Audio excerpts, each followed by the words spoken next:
Hello everyone, welcome my to YouTube channel. আজি মই বনাবলৈ লৈছো পনীৰৰ এটা সহজভাৱে বনাব পৰা ৰেচিপি যাৰ বাবে মই অলপ পনীৰ কাটি লৈছো পিচ কৰি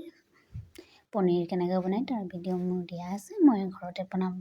পনীৰ ব্যৱহাৰ কৰোঁ বাহিৰৰ বনা পনীৰৰ প্ৰায় মিক্স থাকে অলপ পিয়াজ কাটি লৈছো মিহি আৰু কেইটামান বিলাহী কাটি লৈছো একটা পিয়াজ মই এতিয়া তেলত দি ভাজি লৈছো তাতে দিম এটা জলকীয়া কেইটামান নহৰু এডোখৰ আদা সৰু এতিয়া ভাজি থাকিম দুটামান ইলাচি অলপ জিৰা অলপ ধনিয়া আজি পেকেট মছলা একেবাৰে ব্যৱহাৰ নকৰোঁ জিৰা ধনিয়াহে দিম তাকো সেয়া গুণ গোটাহে ইউজ কৰিছোঁ কাটি ৰখা বিলাহীখিনি দি দিম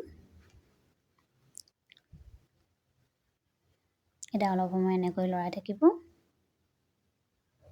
অলপ নিমখ দি দিব অলপ হালধি আকৌ অলপ সময় লৰাই থাকিব লৰাই ইয়াৰ পানীখিনি শুকুৱাই দিব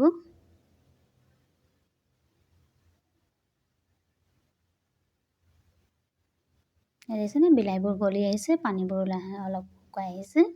এতিয়া এইখিনি এখন প্লেটত উলিয়াই ল'ব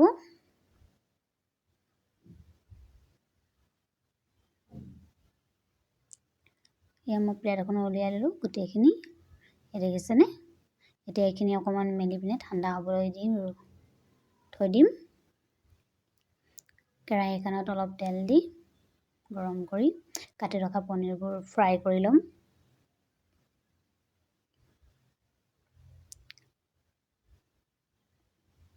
ঘৰতে বনোৱা পনীৰটো খাবলৈ বৰ কোমল আৰু সফ্ট হয় আৰু বাহিৰৰ যিটো আপুনি বজাৰৰ পৰা আনে বা দোকানৰ পৰা আনে পনীৰ সেইটো খাবলৈ অকমান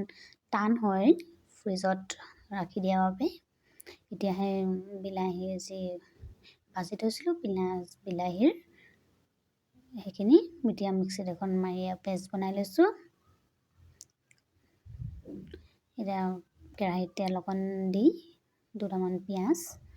প্ৰায় মই কাটি দি দিছোঁ ভিডিঅ'ত দেখুওৱা ধৰণে অলপ নিমখ অলপ হালধি দি দিছোঁ এইখিনি অলপ সময় এনেকৈ ভাজি থাকিম যাতে পিঁয়াজবোৰ অকণ গলি যায় গলি যোৱাৰ পাছত যিখিনি পেষ্ট আমি বনাই থৈছিলোঁ বিলাহীৰ সেই পেষ্টখিনি দি দিম এইখিনি অলপ সময় এনেকৈ লৰাই ভাজি থাকিব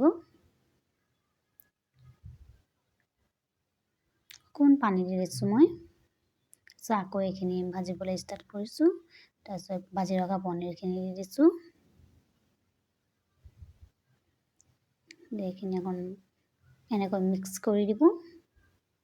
ভিডিঅ'ত যেনেকৈ দেখুওৱা হৈছে এই পনীৰৰ তৰকাৰীটো বহুত কম সময়তে বনাব পাৰি এটা কাটি ৰখা ধনিয়াখিনি দি দিছোঁ আমাৰ তৈয়াৰ হৈ গ'ল পনীৰৰ তৰকাৰী এই পনীৰ এবাৰ বনাই চাবচোন একেবাৰে কম খৰচত আৰু কম সময়ত বনাব পাৰি ভিডিঅ' চাই কেনে পালে কমেণ্ট কৰি জনাব লাইক শ্বেয়াৰ আৰু ছাবস্ক্ৰাইব কৰি দিব